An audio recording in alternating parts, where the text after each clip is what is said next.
Hello, hello, hello! We're back with a new podcast on Magic English Time. This time we are going to talk about the lesson plans Gabriela and I created, discussing the strengths of each one and what could be improved.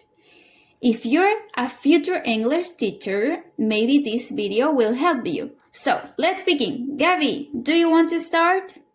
Hello, of course. But, first I must say that I'm sick, so I will try to speak as best as I can. So, in my planning, the idea is for students to write about the history of an object or food, okay? Explaining its origin, who invented it, and how it became popular using the simple past tense. So, I first decided to show a video of the history of ketchup to activate prior knowledge and put them in context for what will be done. Next, I presented the vocabulary you can see in my planning. Then, as practice, I gave them a worksheet so they could practice using the simple past tense and the vocabulary. And finally, they begin doing what I mentioned first, then read it aloud, and finally discuss what they learned. Interesting, you're planning. I found a history of the tomato funny, but it's a good idea to begin introducing the topic. Also, it's good to include writing, speaking, and reading skills in a single lesson. We should always try to include receptive and productive skills. And the other thing I can say is that the objective is clear. The indicators are measurable, well defined, and the content is well described. However, I think a UDL principle was missing. What do you mean by that, Tonka?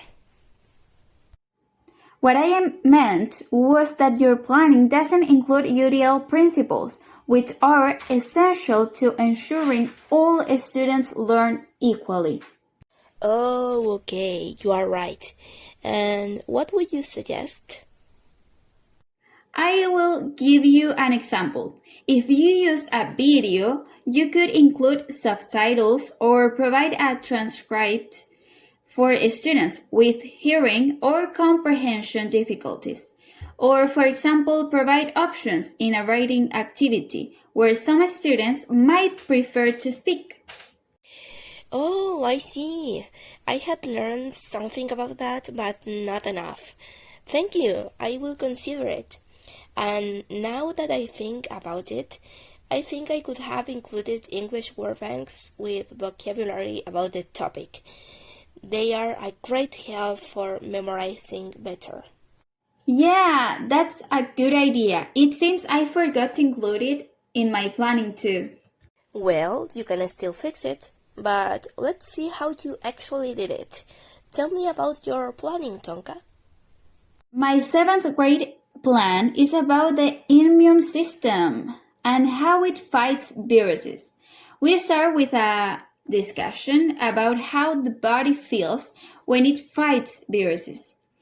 Then learn key vocabulary, for example, antibodies, viruses, infection.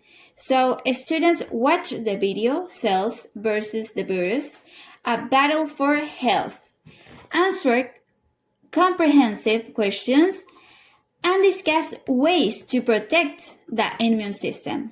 To finish, they write down what they learned and how to stay healthy.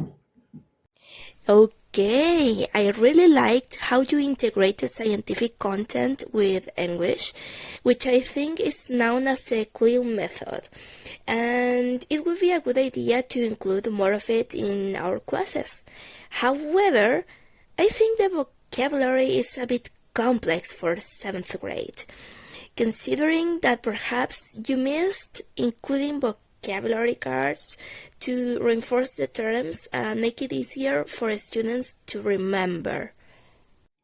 Yes, you're right. I hadn't realized that either. We both miss including it, especially me, since I teach more complex vocabulary. That's right. Well, it's something that can be improved. And Tonka, I think you could also include a roleplay to further reinforce the free oral activities, which I feel weren't as present. The students needed more action and participation around the topic, more practice. Yes, that's true. And like you, I think I also needed to make my class more inclusive. Imagine if the concepts were already a bit difficult. What would it be like for those who struggle more? That's exactly what I was going to say. It seems we have similar things to improve. That's why the sessions are good, since we can know what adjustments to make to our lesson plans.